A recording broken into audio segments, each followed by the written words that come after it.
can do things. And honestly, I feel like there's been a lot of Corrin players that have found success with this character in his wake.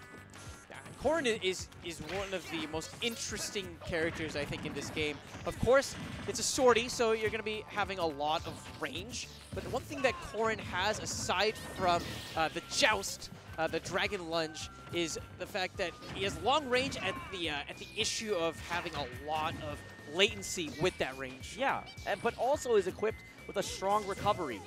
Very small hurt box on the up B.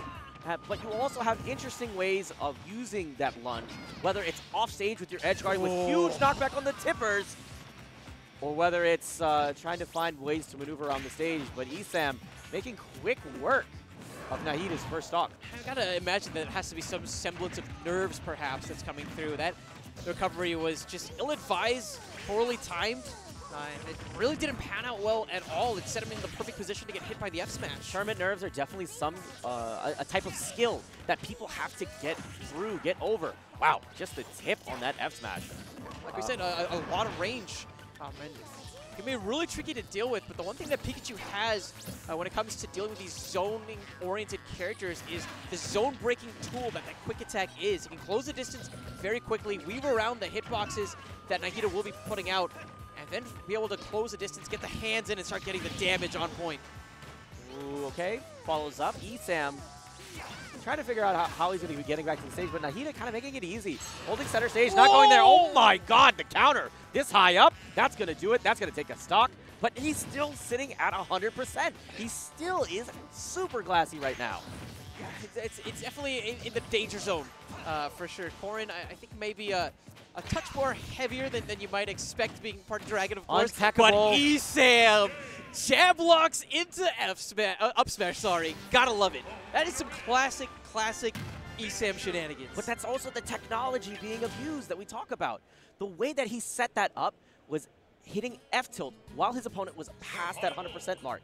When you start to see your opponent spiral out, that's the sign, that's the key, that you know your opponent is not going to be able to tech. And as such, ESAM follows up with the jab lock into the up smash, securing that victory. Nyhita now just trying to recompose himself after that last game. Things definitely didn't pan out the way that he was hoping for, and it really did come down. I think the first domino, when you look back, was just that poor recovery decision that he made, setting up for the F smash from ESAM. But of course, the counter kind of turning things around, that is actually one of the strongest counters in the game. I'll call it the second strongest because have you seen Bayonetta? Have you seen Witch Time? Have you seen what Captain Zek does with those Witch Times? Oh, disgusting. Brutal. But let's see what adaptations we see from Nyhita. And he has to learn a new matchup. He has to play against Samus, the trademark.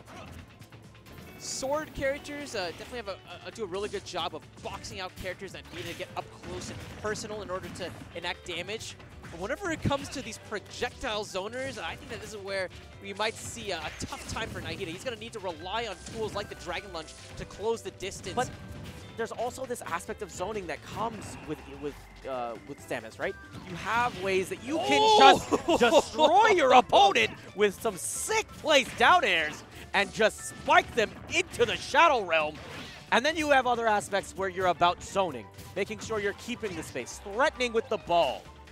And looking at ESAM, he's not afraid to take those risks because of the phenomenal recovery that Samus has. And you're absolutely right on that front too. It's something that's trademark of Samus is they can play the full screen game, and if it comes to the close quarters combat, they have the great tilts in order to box you out.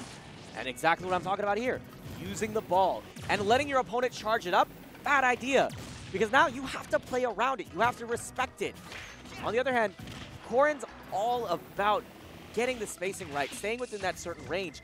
And effectively, if you're staying just inside F smash range, you're not going to give Samus that opportunity to charge. But if you get hit, if you get pushed, if you get boxed out, you're going to struggle. Look at how aggressive ESAM is choosing to be whenever he's coming back onto the stage. He's just consistently throwing out hitboxes, not allowing Nyhita to get any openings. And once again, complete dominance from ESAM. And a little bit of fanfare as well for the folks at home. I like it. The showmanship. I appreciate that. He's about it. He's about the Panda. He's representing so well. Loves the team. And I have nothing but nice things to say about PG, honestly. I think what it is he's thinking back to the now iconic shot of him popping off after his win against Ally at Civil War, and he's thinking, you know what I need?